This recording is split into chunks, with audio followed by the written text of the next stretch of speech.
Welcome to Women Entrepreneurs Radio. I'm your host, Deborah Bailey.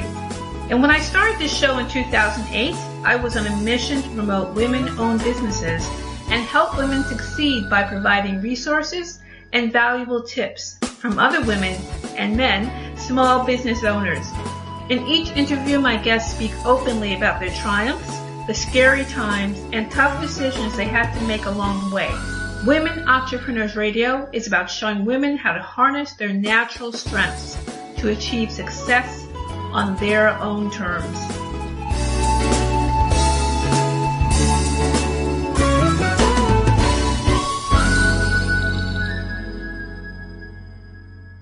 Hi everyone, welcome to Women Entrepreneurs Radio, and I am your host, Deborah Bailey. I am so glad that you could join me today. So we're going to get started today with my guest and a former journalist and congressional press secretary, Karen Bate, founded KB Concepts P.R. more than 10 years ago. She's also the founder and chief inspiration officer for Awesome Women Entrepreneurs, AWE, along with co-founder and co-conspirator Evelyn Powers. AWE has grown from a meeting in Karen's living room to more than 200 local women business owners as members of 6 chapters throughout the DC region and more chapters launching throughout the U.S. in 2018. Karen passionately believes that women supporting women is the key to success in business and in life. So welcome to the show, Karen. Thank you so much, Deb. It's a pleasure to be here. You know, this topic is really, of course, important. It's the reason why we're here, and we also do our podcast to really encourage women entrepreneurs and collaboration. But, you know, before we get started on talking more about that, you know, could you share just a little bit about your own journey as an entrepreneur? Sure. So I am from Rhode Island, and I moved to Washington, D.C. about 30 years ago to work on Capitol Hill. I had been a journalist. I was an English major in college, got out of school and worked as a journalist for a few years, doing radio journalism. I was an anchor and news reporter, covering stories in Rhode Island. And then I moved to D.C. and worked on Capitol Hill and lived on Capitol Hill. And I transitioned from there into nonprofit public relations. And I had a PR career for I still do, but I worked for other organizations, national associations and nonprofits, GW Medical Center, for about 20 years. And then I decided to follow in the footsteps of everyone else in my family, including both my parents and all my 4 brothers, and become an entrepreneur. So I started my own business, KB Concepts P.R., about 10 years ago, and I provide PR, branding, marketing, and social media services to small businesses and nonprofits. Wonderful. So that, you know, must have been interesting being in D.C. and covering all the things going on there. So it sounds like you have really been exposed to a lot of different things in terms of news, that's for sure. Well, you know, everyone, I think if you've ever visited DC, pretty much every friend of mine that's ever come to visit and every family member, when they come here and socialize with the people I know and, you know, just in my community, everyone is struck by how people here live the current events of the day. Like it is our local newspaper top stories. We talk about this stuff every day, every time we see each other, dropping your kids off at school, you know, any environment you're in DC, the current events of the day are top of mind. It's sort of like how in LA people probably talk about the movie business all the time. That is just what goes on here 24/7 in DC. Yeah, that's totally different because in New Jersey we just talk about weather, basically. Right.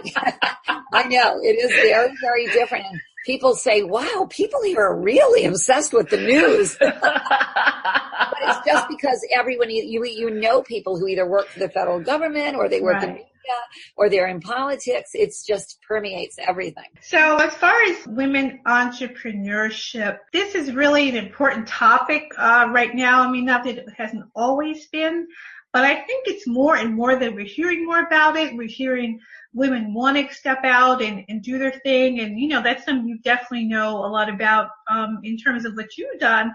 What are your thoughts about this? Well, I think it's fantastic. And it is definitely a trend. More and more women are jumping into entrepreneurship all the time. I'm trying to pull up some statistics that I have on that from an information sheet we have. But the bottom line is that entrepreneurship is very, very attractive to women for a lot of reasons. But one very simple reason that we encounter over and over again with our members of Awesome Women Entrepreneurs is that the American workplace is not friendly to women.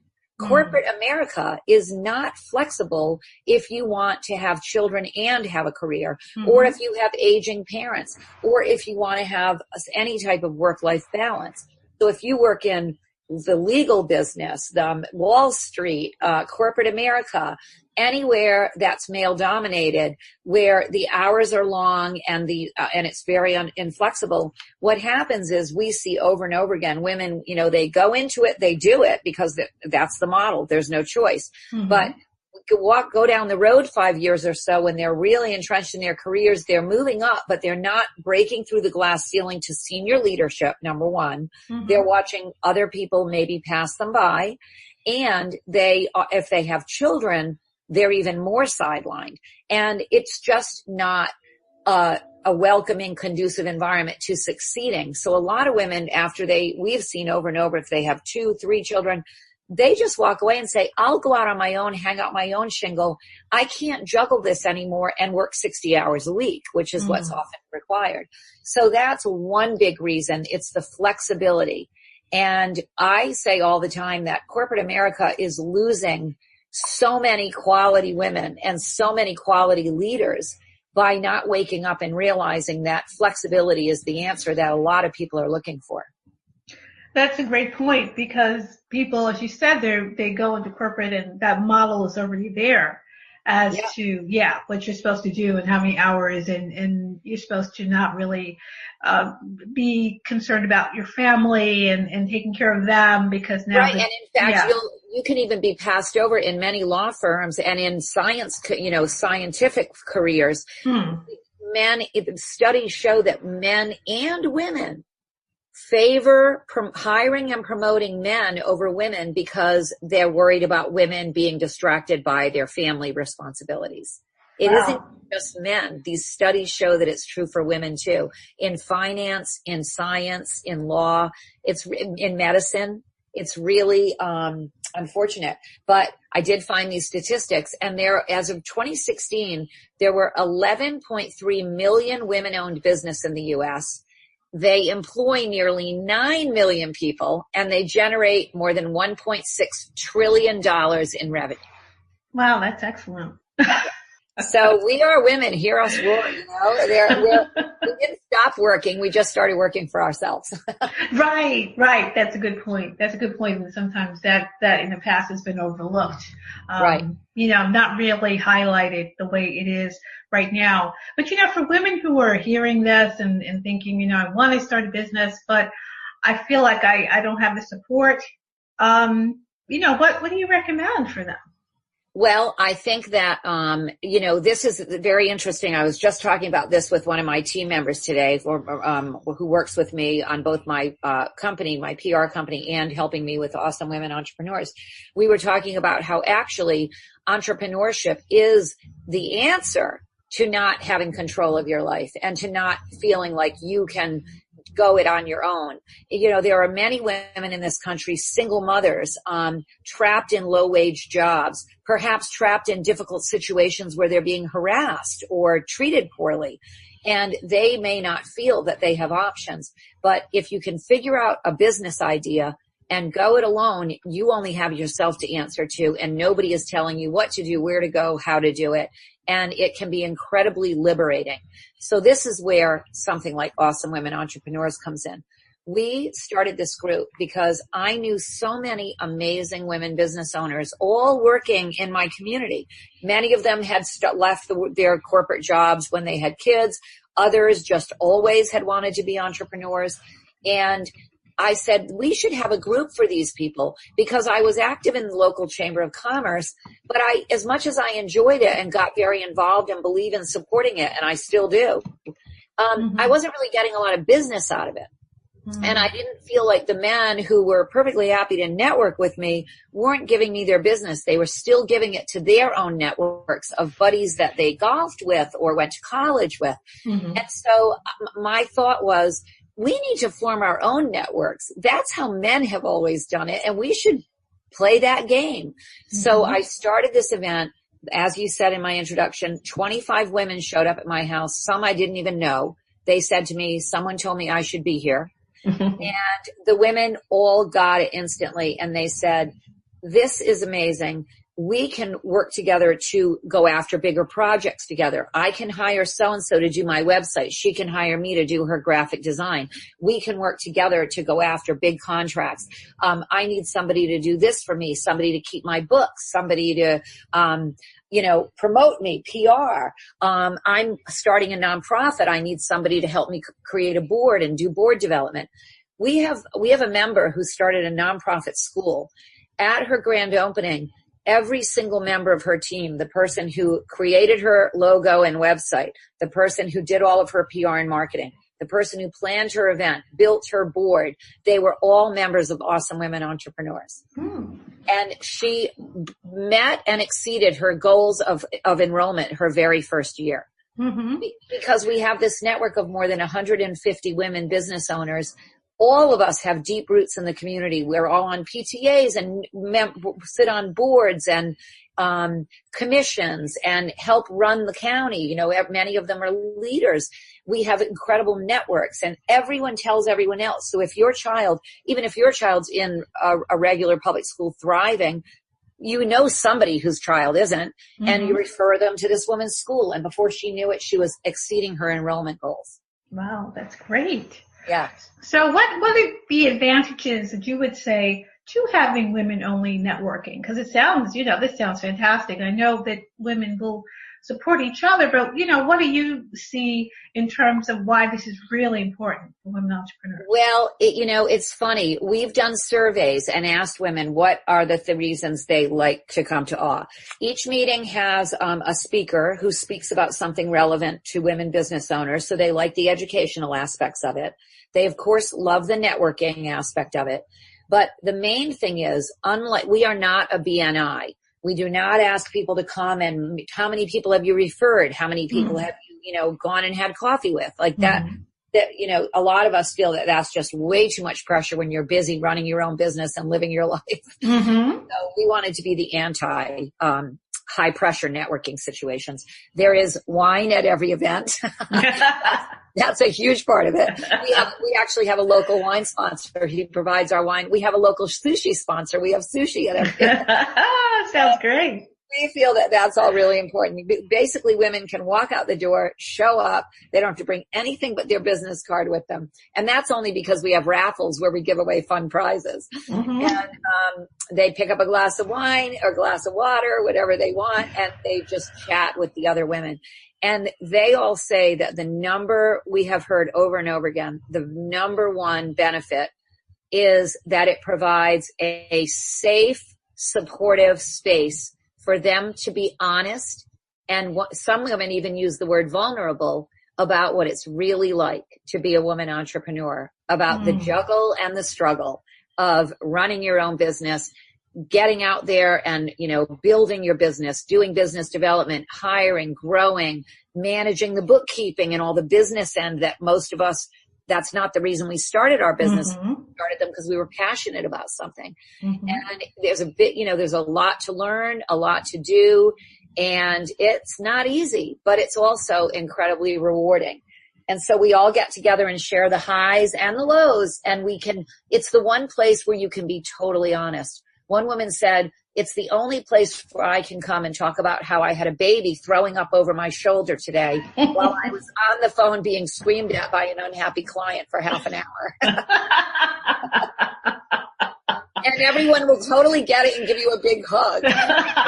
In a glass of wine. In any other environment, they would be horrified, They wouldn't know what to say.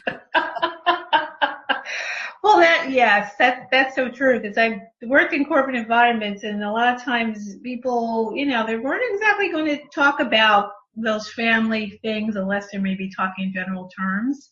Right. Yeah, because they may not feel like they could really share that, or even, sometimes women would have to leave, maybe pick up a child or something, and often management wasn't really happy about that. Exactly. And even though those people have children too, they just have somebody else doing that for them. Yes. It's really astonishing to me that people don't get that. Yeah, that is such a great point for you to make as well. And that reminds me quickly of when I was doing a career change, and I went to take a course in computer programming, because I also graduated as an English major, and I decided to change. And there were 2 classes, and there were men and women. But by the time we got to like maybe a year later, there was only me and another woman, and the rest were men. And all the women had ended up dropping out. Not that they didn't want to pursue it, but then they had other things they had to do that, family things, or in some ways that they had other duties that they had to do in between working a full-time job, coming at night to classes, where all these men probably didn't. Right. Exactly. And yet, they, and they will come up with all kinds of reasons why the women aren't making it up to the right. Embedded biases that are just unbelievable. Yes. It was very interesting. When I looked around, I'm like, where's all the women go? Where'd they go? Yes. Well, do you know that one of the women, we always have a lawyer come and speak about trademark law, copyright law. We have people come from banks and talk about how if you don't have a good relationship with your banker as a woman entrepreneur, if they're not checking in with you once a quarter and saying, hey, what's new? How are you doing? Anything changed? Anything I can help you with? You need a new banker or lawyer or accountant, because they should be really taking care of you and appreciating your business.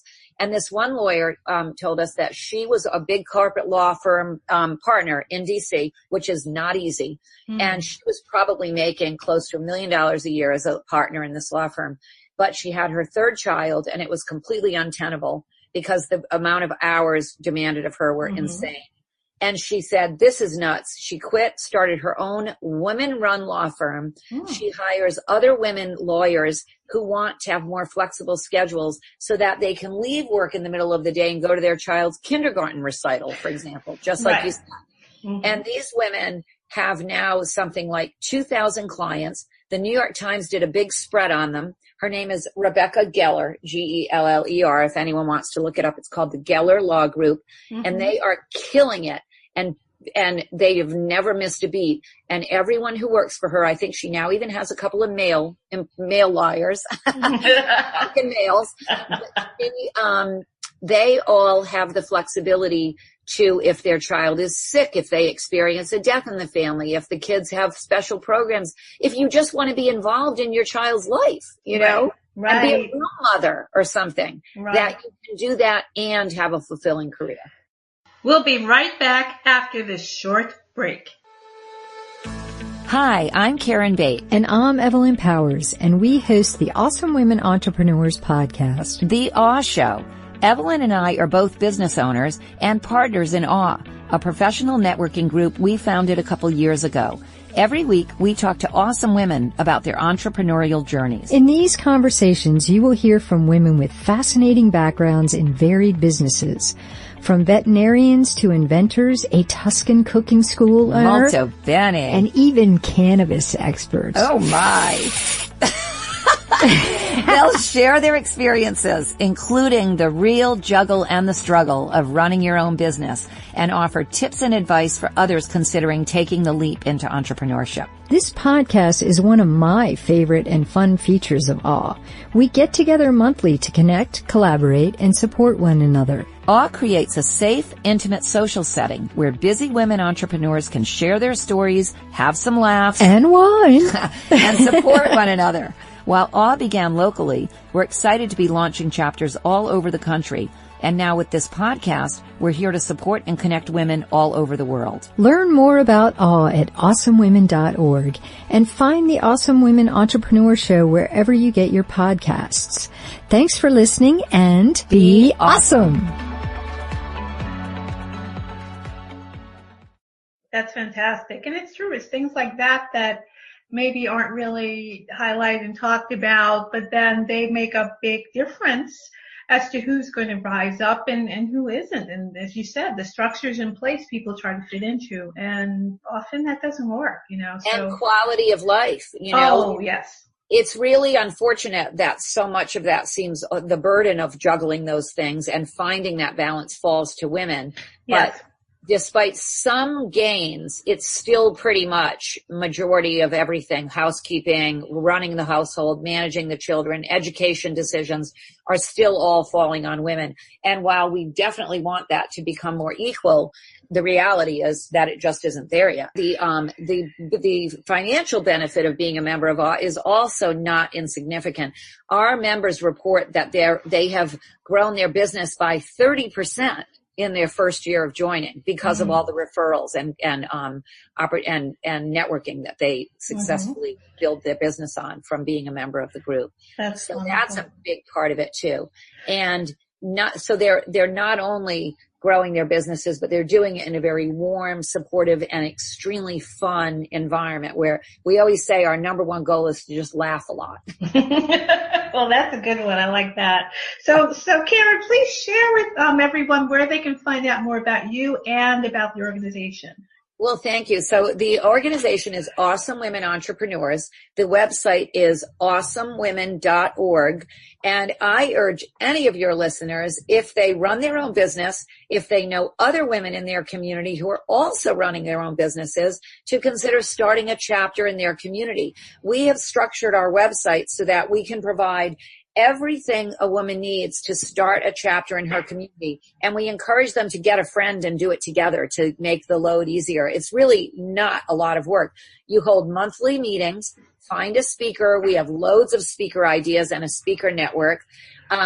You have a private Facebook page for your members. You have a member directory on the website page that we provide dedicated to you. We've got all of the registration and event management software all built into the website.